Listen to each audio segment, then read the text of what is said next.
Welcome back to a brand new episode of the Northern Steel Podcast. Again, coming off our second win streak of the year. Who would have thought that would happen? Yes, sir. Wow. Yes, sir. Welcome back. Wow. Apologies to the 5 of you out there who listened to the podcast that we did not release one last week, but you know, Christmas, holidays, that sort of thing. Didn't find the time to do so. But we're back, baby. We're here, and we're ready to talk Steelers football. And honestly, feeling a little positive lately, Chris. Feeling a little positive about Steelers football. But first, something that's not really so much as positive, but it's just real, it's a little sad, is last week, Franco Harris passed away days before the Steelers faced off against the Las Vegas Raiders for a game in which that was retiring his jersey and honoring the 50th anniversary of the Immaculate Reception. He passed away. Obviously, Pittsburgh lost a true legend, a player who set the tone for the franchise, who put it all into motion, motivated decades worth of teams, a person who poetically and rightfully so can only be described as immaculate. So rest in peace, Franco. That news came off of a fresh win against the Panthers as the Steelers were gearing up to fight the Raiders. And if you somehow missed the Steelers and Raiders game because you were too busy arguing with your in-laws about politics during Christmas Eve night, we have got you covered. So, in this game, honoring Franco Harris by not only retiring his number, but also remembering the man after he sadly passed days before, it played out pretty much exactly how we thought it would, but didn't start that way. Or did it? Because in the Raiders' first offensive series, Derek Carr is sacked by Cam Hayward, who got Defensive Player of the Week. And then on the following play, on 3rd and 16, Carr dumps it off to the running back for a short gain, right? Wrong, as the team decides to forget how to defense, and he somehow gets a first down. Carr laughing at the Steelers' defense for now, but the goose and gas continue, actually, because Carr throws an out route to the White Lightning Hunter Renfrow and skates by 3 defenders for an easy and embarrassing touchdown. Raiders up 0-7 early in this one, and when Hunter Renfrow is breaking ankles, yeah, you might be in trouble. There's no way we can let this team dice us up. Not tonight of nights, and on Christmas Eve, impossible. But on the Steelers' following possession, number 22 pays homage to number 32 with a great run up the gut to set the tone for this game and this running attack. On the very next play, Kenny Pickett throws an absolute dime to Deontay Johnson. I wasn't even worried a little bit. Did you think it was going to be picked? That's because you're a Kenny hater, clearly. Even the announcers thought it would be picked, but they can't stop this man. Except they do. And the Raiders get the ball back on the Raiders' next drive. They throw a short pass to Devontae Adams, who, spoiler alert, is his only highlight in this game. But good play, I suppose. And these highlights really want us to stick to the highlights because now we're skipping all the way to a minute 49 left in the half to see Chris Boswell make a field goal, an anomaly tonight, to make the score 3-7. And then with 30 seconds left, Carr throws a deep pass to Waller, who also is the only highlight he has here, for a huge gain that sets up the Raiders in field goal range, putting the Raiders up 3-10 at halftime. It's looking a little scary. Offense is struggling in this one.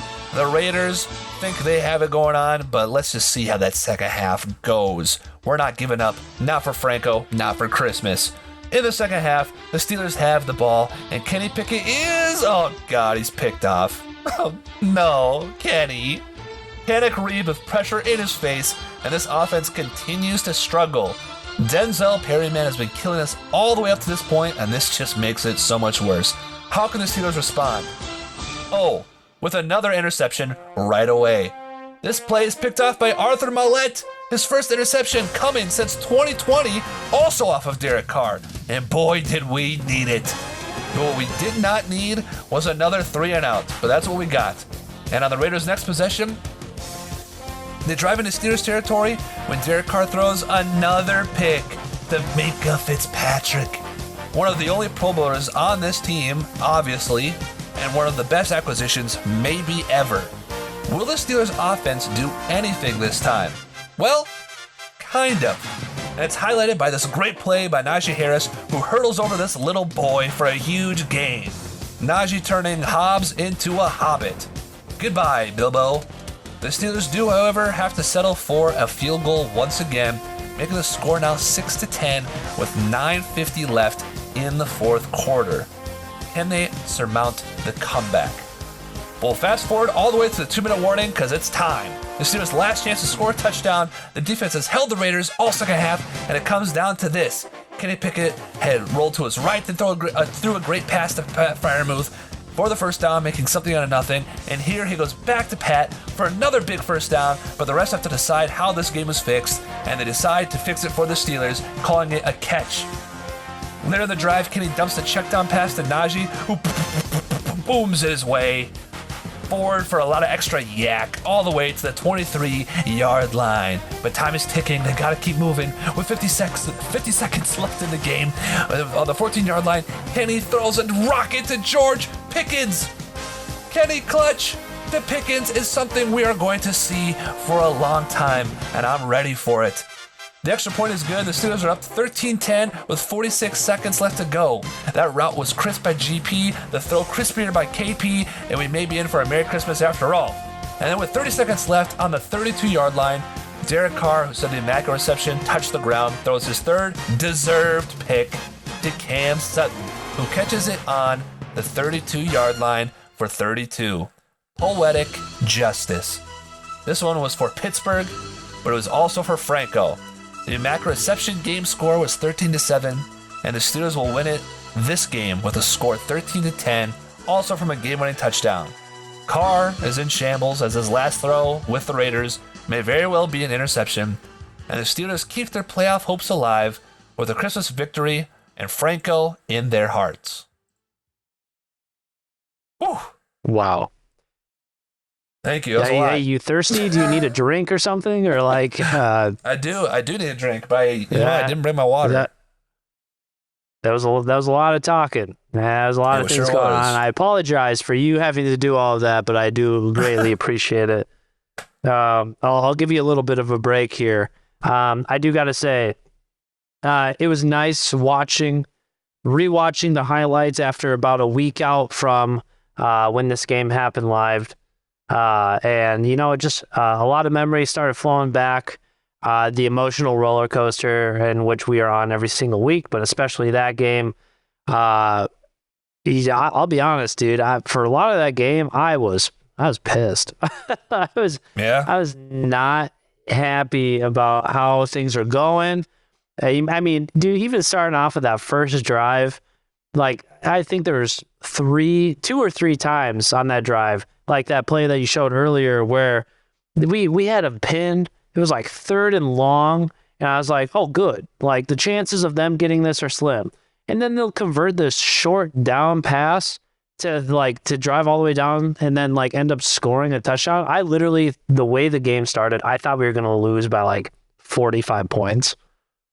Yeah, it did not start off strong by any means. I will say that I wasn't really pissed in the game because I was celebrating Christmas Eve that night with a big family. TV was on mute. It was hard to listen in and to kind of focus on it, see what was going on. Was able to watch it enough, but just kind of was letting things happen the way they happen. The way I was getting kind of upset, and I thought, oh no, the writing's on the wall. The Steelers are going to lose this game.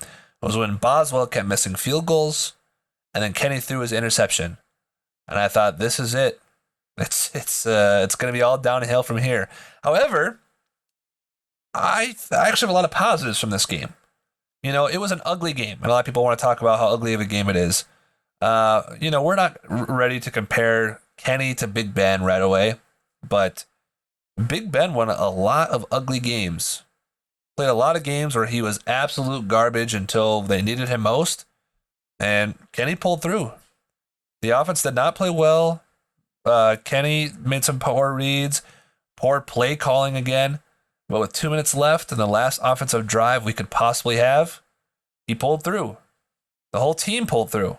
They locked in, they focused, and honestly, Chris, like thinking about, I know it's one drive out of a 60-minute game, but thinking about that one drive has me excited for the future. I saw a lot of Yeah. great things to look forward to for 2023. No, and you bring up a good point. In fact, looking at this game, there's a lot to be excited about. There's a couple things that I wanted to specifically touch on with this game, and I was thinking maybe I could address one. We could talk about it a little bit, and then kind of move on to the next one. Sure. So first one I had about this game, which I found extremely frustrating, and maybe you did too, but like I was just not having it with some of the coaching decisions. I mean, first off, we know how bad Matt Canada is. I'm not even talking about Canada in this instance. I know our offense, other than that last drive, was abysmal at best. I props to our defense for keeping us in that game because they really shined in the big moments. But like for us to get those huge turnovers and then literally go 3 and out like that next drive, really pathetic. And then also is more the play calling of, not being aggressive, looking at the weather that we had. Like, yeah, Boz had 2 missed field goals, so not a good game for him. Granted, why are we kicking a field goal on 4th and 4 for a 50-plus yard field goal in Heinz Field when it's negative degrees outside? Tomlin, not one of your best coaching moves at all. Yeah. My opinion on it is this, and this might be a little bit of a hot take, especially with how this week has unfolded. If you've been online, you've seen potentially sights and sounds from the Steelers and audible clips of Mike Tomlin coaching the team. Coaching to me is a loose word. Ryan Clark and other players have stepped in and said, a lot of you fake fans really wanted Mike Tomlin fired after this year. But like, I wouldn't trade him for anything in the world. Here's the thing. I am not a Mike Tomlin hater. I've been a huge fan of his supporter, but I think what he's been doing is tiring. I mean, to be honest, hasn't really been that successful in the past couple of years. And it's honestly, I mean, yes, it is a miracle that we have even a percentage of a chance to make the playoffs after this absolute dumpster fire of a season that the Steelers have put together, which speaks to him. Yeah. But I think he's a great motivator of men. I think he's a great face of the franchise. I think he's able to inspire his team. I think he's able to bring a fire out of them. I don't think from a coaching standpoint, from the X's and O's standpoint, the decisions, he's that great of a coach. Which is my hot take here, that I think you need to scrap Matt Canada for sure. Maybe Terrell Austin, but he's doing okay. Terrell Austin, the Steelers are leading the league in interceptions. If that finishes out that way, I read it'll be the first time since 1977 or something if that actually finishes out. Mm-hmm. But I think you need to hire actual coaches and let Tomlin just do what he does best, which is be a motivator of men. Yeah. I don't think there's any I don't think any player would disagree that they like playing for Tomlin, that they like that he brings the fire out of them, but I think you need some actual coaches on this team. 100% agree. I mean, Tomlin, I think, can be an excellent leader. He has a way with words, and he's definitely a player's coach. Even when they showed the sounds of the game, I think I saw Joe Hayden retweet it and being like, "Man, how can you just not love Coach T?" And that's probably true. I mean, I think everyone in the locker room really respects him, and I think they'll do a lot of what he says. I just think we lack a lot of the coaching necessary to like be successful in certain areas. So, right. We have the talent. We just have to be able to utilize it and play to people's strengths, which I just don't think is the case this year. No. Yeah. Moving on from that point, another thing I wanted to address was Mr. Kenny Pickett, because watching the game and scrolling through the trolls of Twitter, obviously everyone is on the Kenny Pickett hate train. They're like, I can't believe we got this guy. What, like, and of course bringing up Malik Willis again. Well, obviously Malik Willis isn't doing anything that special. He was doing pretty horrible the last time I checked, but he has little to no prep. Against the Texans of all teams. He gets the Texans. Maybe you don't need prep for, but he definitely could have used it. Right. But, I mean, I'll be honest, everything that I saw out of Kenny Pickett on the Christmas Eve game against the Raiders, I was not upset about. Like, yeah, that play, that one interception, it was a pretty bad play. He kind of got jammed up there. He wasn't able to finish, and then it was just like I don't know if there was an open spot within that play, but like the accuracy of what he had, like that out route to Deontay Johnson, that was perfectly placed. Like any like amount of distance closer in field, and that would have been picked off. You know what I mean?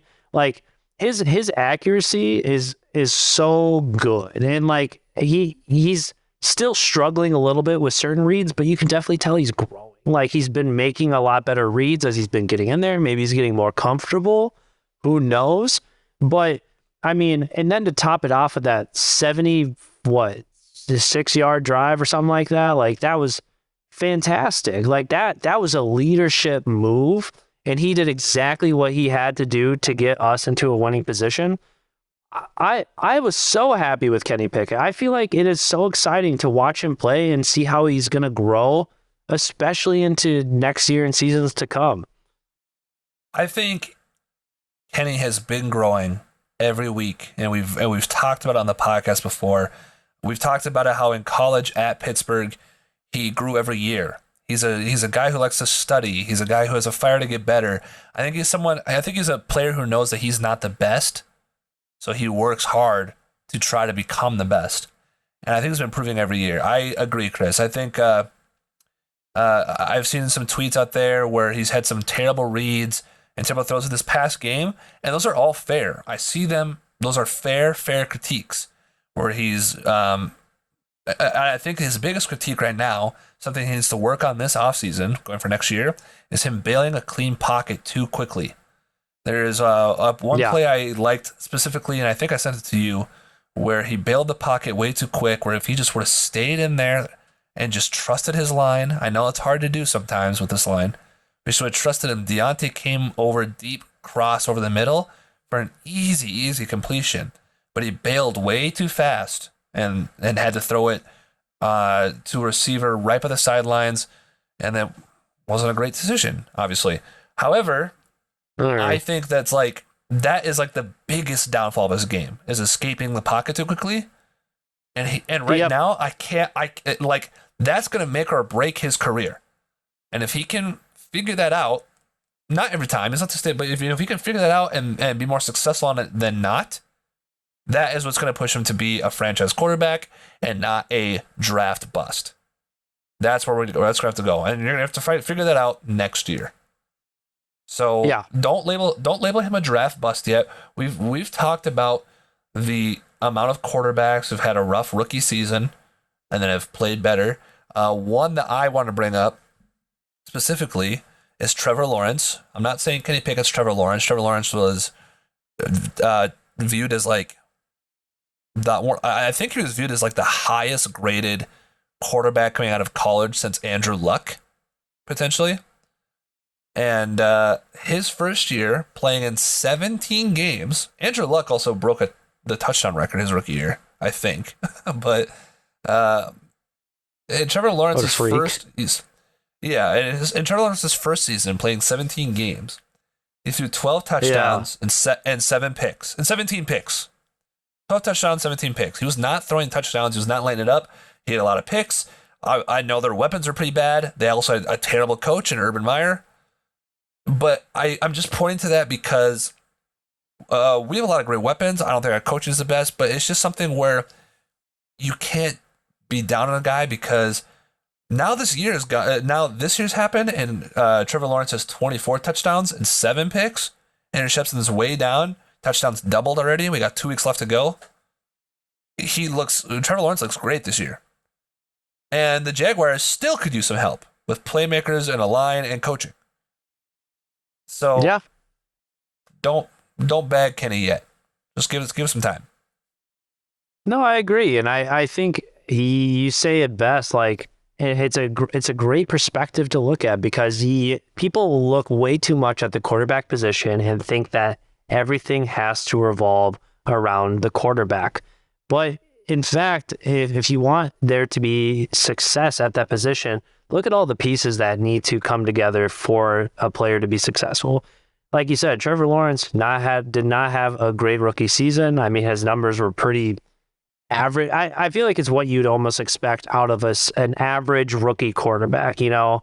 And I think because he was a first round pick and so highly regarded and rated, like everyone's like, oh, well, if he's not throwing 40 touchdowns and 4,000 yards his first year, then like he's a worthless, you know? But like, let's see what next year holds. I think Kenny has been playing really well. You know, I think he's grown every single week. You take away those 2 games with those 6 picks, and I mean the numbers completely flop. And then let's focus on getting him a better line. Let's focus on getting him, you know, maybe another receiver, maybe. I know it's not a cut you off. I don't mean to cut you off, but I don't think the line is that big of an issue. I want better pieces on the line, but they're not the worst line in the league. So I just want to throw that out there because I know a lot of people get mad about that. The Steelers don't have the worst line in the league. Like they are doing pretty decent in some aspects, but we would still like to upgrade it. So I do agree with you there. I just want to cut you off to like kind of preface that because I know people get mad at when you say the line sucks because they're not the worst, not terrible, but they could definitely improve. Yeah, for sure. I think the coaching is like the thing I'm looking forward to the most. I'm just not super sure Matt Canada leaves, unfortunately. Hopefully he does.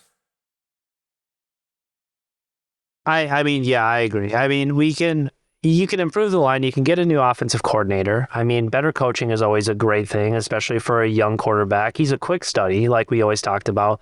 And I mean, like, I know you said the thing on the line, but at the same time, he still has gotten sacked 24 times in the 11 games that he's played, and he's technically not even played a full 11. Like, he got sacked on that play where he got his concussion against the Ravens, so he was out immediately on that one, and then he played half of a game early on against the Jets. So, I mean, like, realistically, in not 9.5 games, he's gotten sacked 24 times, which that's a lot. You know, that's like 3 sacks a game, just about. So it would still help. I mostly want a new line or some line pieces because I'm damn sick and tired of all your false starts at or holding call. Like I know that's like, but like God, you know who you are, Kevin Dodson. Like if you get another false start or a damn holding call, I don't know. I see our players. I see we have talent. When we have good blocking, obviously Najee can run up for 10 yards, but like the amount of times he had like 8+ yardage gains, and then I look at his final stats and he had like 53 yards. I was like, no way. Like this dude should have way more yards than what he had. But that was because anytime he didn't get that, it was like a stop at the line or a 2-yard loss. Well, I think we also panicked too. We also panicked that we had to start throwing the ball a lot. It's because we were down. We weren't down by a lot, but I think we started to panic a little bit. And we were like, we can't run the ball. We gotta score. You know. Yeah, no, completely agree. Do you have any other points in this game? I was just gonna say, like you said earlier, a statistic I saw is the entire last drive was completed by, you know, this year and last year's first and second round draft picks. We have a lot of young, good talent on this team, and it's something that is very encouraging. So we just gotta like keep that and grow. And it's just, yeah, it's very exciting to watch. That's why one of the surprise opinions that I have, and maybe some other people have too, is that I think the draft, you need to target defense in this draft, which sounds weird because the offense and all stats kind of suck, but I think you need to target defense because a lot of pieces are getting old and they're kind of getting beat up around for being the highest paid defense in the league. I don't disagree at all. I mean, like, granted, I will say our defensive backs have stepped up in the later weeks. You know, they weren't always doing so hot. I mean, Cam Sutton is probably our best. He is our best cornerback. And Levi Wallace has been, shutting guys down the last few weeks. So I do think defensive backs are still a need. Just because you're having a streak doesn't mean anything. I mean, look at Akella Witherspoon from last year to now. I mean, talk about opposite sides of the spectrum there. But yeah, I think a defensive heavy draft would be nice, getting those defensive backs, some interior defensive linemen. Cam's not getting any younger, even though he plays like he's getting younger. He's coming on lately. We need it.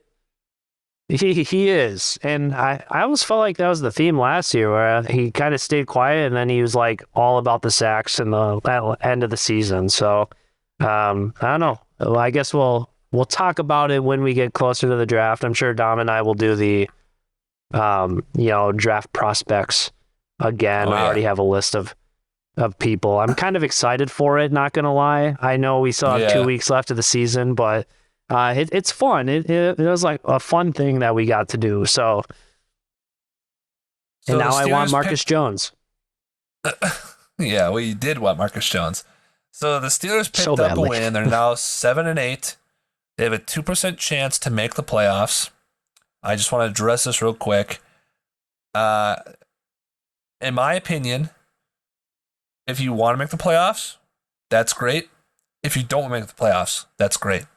I don't really care. I don't think this team deserves to be in the playoffs. I think we would get smoked round one as a 7th seed to where the 2 seed would be. That doesn't mean that I am a hater. That doesn't mean I'm less of a Steelers fan. I just don't really care. I think it'd be fun to, if everything played out, because it's fun to watch other games and see them play out in this magical miracle way for us to make the playoffs.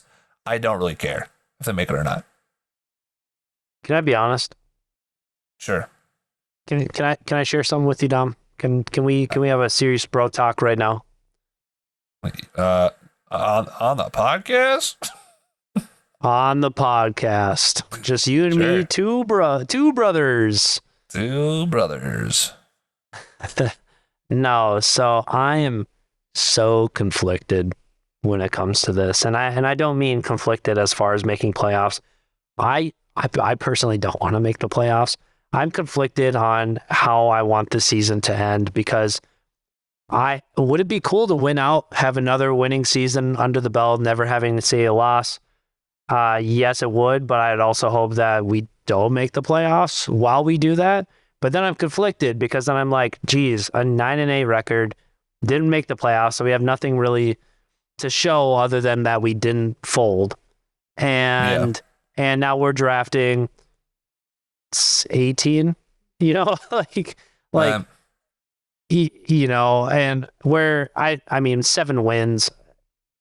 We could still be in the same spot virtually. Who knows? But I don't know. I just feel like I'm so conflicted. It's not a matter of wanting to make the playoffs or not. I don't want to make the playoffs, because I think we get, our cheeks clapped easy. Yeah. Cue the quick chat. GG easy. You're trash. Disconnect from server. But I don't know, man. I'm conflicted. I hear the thoughts about getting Kenny some playoff experience, which could be cool, but at the same time, this team has gotten slaughtered the past 3 playoff games we've played, and I don't think this team is playoff ready. So I'd rather them not sneak in, but that's just me. But I don't mind winning out, though. But what if story? We become the first 7th seed to win the Super Bowl.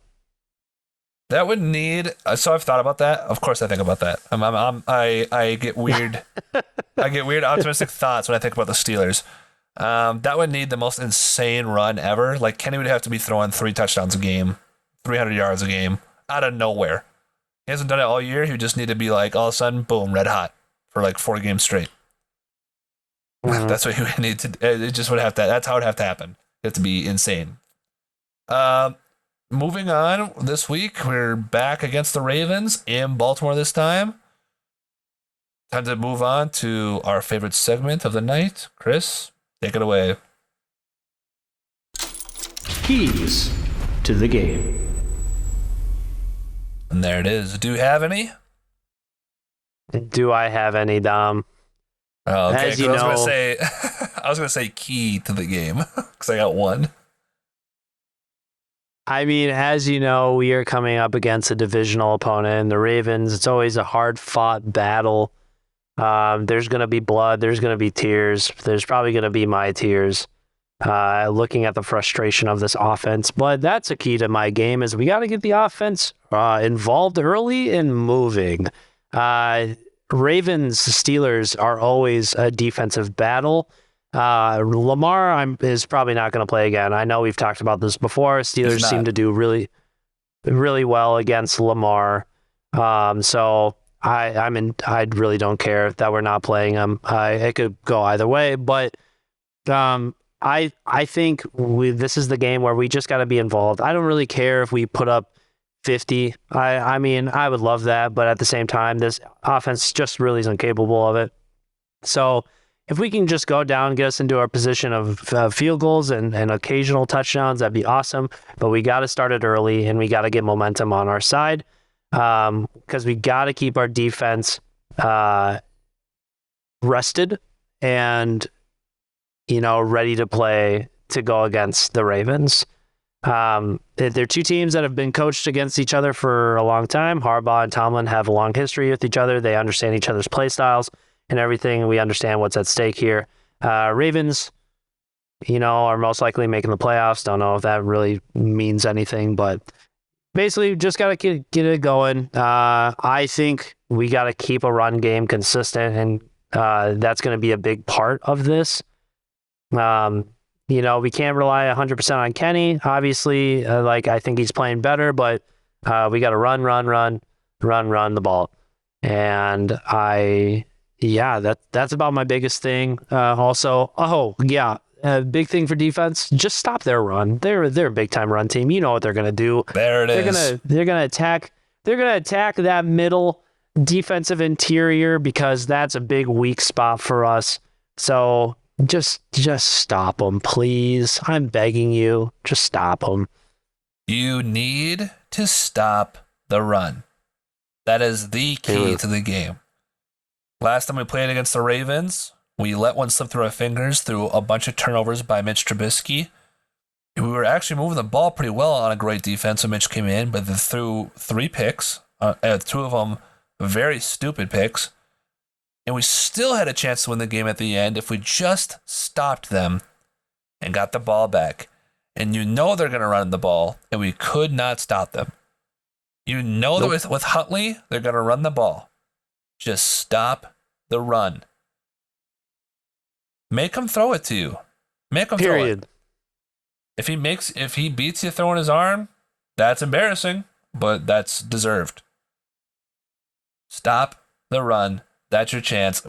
If the Steelers win this game, you could see another score just like the Raiders game. It could be 16-10. It could be 12-9. It could be something stupid like that. It's a classic Ravens Steelers. Yeah, with way less better players. But yes. Period. Oh, God. No, ever say that again. Period. I don't think there's anything we need to say more about the Ravens. They are who they are. We know they're going to run. We know Tyler's playing. You just got to stop the run. If you want to win this game, you got to stop the run. Kenny, you need to protect the ball. Your defense is good. Mitch did not protect the ball. Protect the ball. Key to the game. Don't get slammed on the ground, Kenny. I'm begging you. Yes. Yes, please. I feel like we would have won if he would have stayed healthy. So, well, who knows? Kenny has been starting slow, but he definitely did not start the game like red hot. I don't think he even threw a pass. He might have just ran every time that we passed the ball, potentially. But yes, you gotta stay clean, gotta stay healthy. But we know who the Ravens are. It's going to be a tough battle against a good defense. It's going to be a low-scoring affair, I imagine. Unless, Kenny, you want to throw out a Big Ben 6 touchdown game. Feel free to do so. I was just All gonna right, say maybe idea for. Oh, sorry. Go ahead. No, I go was ahead. just gonna say maybe idea for next year when we come back for season 2 is just going to be like, oh, keys to the game for our divisional opponent the second time, copy paste, and then we'll just like call it. Because like what you already played the team once. It's not like you're gonna have different keys to the game unless you're just like that much of a different team. So Right. I mean that can happen. I mean, next week we got the Browns. That's a little different than what we started with in week 3. yeah, I feel much But better about the Browns. yeah. But anyways, last week we didn't do the podcast, but Chris and I have been picking the games every week, and whoever has the losing record will have to do something chosen by you, hopefully, any fans out there. But Chris and I, it worked out that we missed the podcast last week because we talked to each other and we actually had the exact same picks. And we went 12-4 last week. Mhm. So the score, Chris has 149, I have 148, and now it's time to talk about this week's picks, Chris. Drum roll, please. Let me pull up the schedule for you. Okay.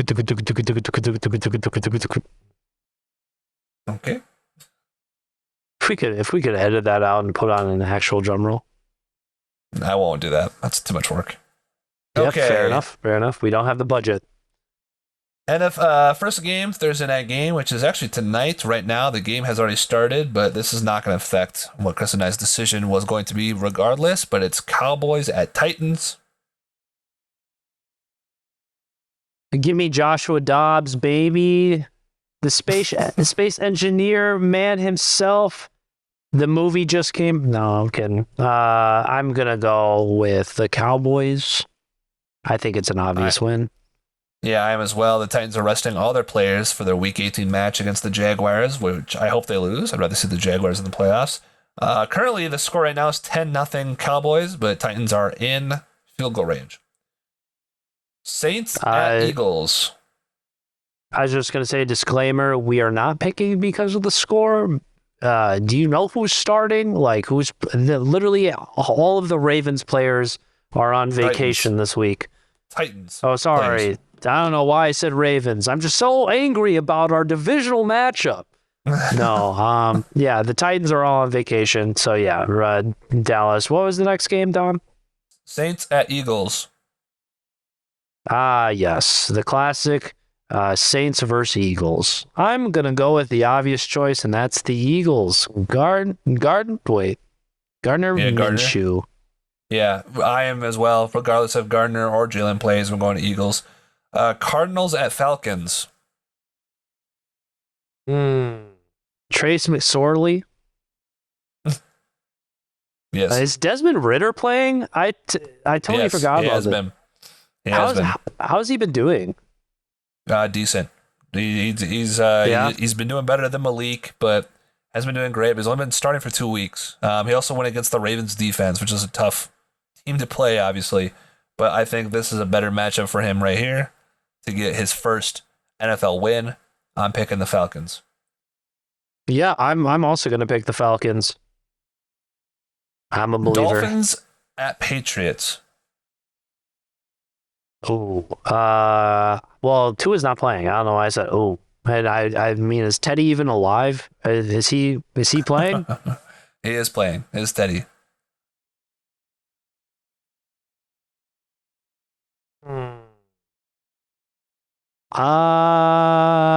I'm gonna go with the Patriots. The Dolphins were living the high life. They're my pick to be one of the fun teams to play in the AFC. And then they just have fallen apart the past 4 weeks completely. And both these teams are so mid. And I don't believe in the Patriots at all. But I don't really believe in the Dolphins with Teddy. And this might be, even though I don't want to make the playoffs, I know this is a big game that helps Steelers' chances if the Patriots win. And maybe somewhere in the back of my mind, I'm just keep picking Patriots because I kind of hope to see it. So I'm picking Patriots. Colts at Giants. The Giants, I guess. Dude, remember at the beginning of the year when we were like, the G-Men, they're so legit. And they are another team that started off so hard. They were living the high life, and then they've just kind of fallen apart. I do, but I will say, remember, I will say that this game, I think if they win, they make the playoffs. So congrats to G-Men. Congrats, Giants. You're in the playoffs. I think you win. Danny Dimes. Panthers at Buccaneers. All right, so I know. Wait, let me get my facts straight before I say anything. The Panthers won the last time, didn't they? Oh, yes, they did. Yeah, they did. All right. Well, they're gonna win again. Well, we still haven't picked a game differently yet, but I am also picking the Panthers. And I think it's because of my bias to see them in the playoffs more than I'd like to see the Buccaneers. Dude, they literally scrapped their whole team, and now they're like actually not bad. Yeah, and it's not because I think the Panthers are good. Everyone in that division sucks, but I think it'd be really funny if the Panthers made the playoffs with Sam Darnold. They get clapped around one, but it would be funny. Here's my hot take with the Panthers is I believe Christian McCaffrey was holding them back. And I'm not saying Christian McCaffrey is a bad running back. That is not at all what I mean by that statement. I just think if history has taught us anything, the Panthers are a great two running back team. And that's exactly what they've been doing. I mean, look at the days of Jonathan Stewart and D-Will, right? Like, that was an insane running back group. And now they got Chuba Hubbard and Dante Foreman. Yep. Like, those are two no-namers that are quickly getting a name. I think they rushed for 240 yards at halftime last week. So I'm all in on the Panthers. I hope they win the division. Sure. Me too. Broncos at Chiefs. Come on. All right, moving on. Bears at Lions. Oh my. I'm gonna go with the Lions. I am too, and I hope it's true because I really want that second round pick to be super low. Browns at Commanders. This is a tricky one. No, it's not. We're going with the Commanders. Easy dub. Deshaun Watson has been playing like. Oh, come on. I don't think it's an easy dub, but I'm going Commanders, but it's because of my hatred for the Browns. I really think it is. But I could see them winning this game. Commanders have been kind of falling apart. They're bringing Carson Wentz back. Please, Carson, North Dakota boy, the golden boy from North Dakota, please light him up. I'm begging you. Dude, I'd rather have Terrell Pryor in at quarterback than Deshaun Watson's poor ass. So, I mean... Yeah, that's true. Jags at Texans. Jags. Although, I hope the Texans win because I want them to swap places with the Bears. So that way we get the 32nd pick in the draft. Oh, and actually, it's a good week for them to win because, like I said, Week 18 is the only game that matters between the Jags and the Titans for the division. I'm also picking the Jaguars. 49ers at Raiders. Against Jarrett Stidham. Bartholomew Stidman or whatever. Yeah, and no Devontae Adams either, I think. Yeah. Yeah, no, this is easy. I'm going with 49ers. Right, yeah. Brock Purdy's been lighting people up, too. Good for him. I hope he wins the Super Bowl. It'll be hilarious. Jets at Seahawks. Seahawks, man. I want Geno to be in the playoffs so bad. So bad. Yeah, I'm also picking Seahawks because it's another big game the Steelers need for their playoff hopes. So I'm picking Seahawks as well. Okay, this is going to be different for sure. Oh, wait. No, it's not because I know your pick. Vikings at Packers. Yeah, so you thought you knew me, but you don't I know. even though the Vikings are a pretty dominant team in the NFL, I think we can all agree on that. And who cares about the winning 10 or 11 games all by one score? I think if you're winning games, you're winning effing games. So what I'm going to say is the Vikings are going to travel to Green Bay. They're going to look Aaron Rodgers right in the face, and they're going to say, give it to me. And he's going to give it to them. And it's going to be awesome. And the Packers are going to win in Lambeau. And they're going to beat the Vikings because there's no way the Vikings are going to sweep the series against the Packers. It's not happening. It does feel like an upset game, and that's kind of why I'm picking Packers too. I feel uneasy about it. I don't like picking the Packers because of the Vikings, how much of a role they've been on, but it does feel like an upset game. I was hoping you were going to say the Vikings are going to go into Lambeau, look Aaron Rodgers in the eyes, and say, "Yup." Take it. Yup. Rams at Chargers. I'm going to say the Chargers, unless the Rams play like they did last week. Holy hell. Yeah, I'm going to go with the Chargers. Yeah, with the new Nickelodeon MVP, Baker Mayfield, I'm also going Chargers. Steelers at Ravens.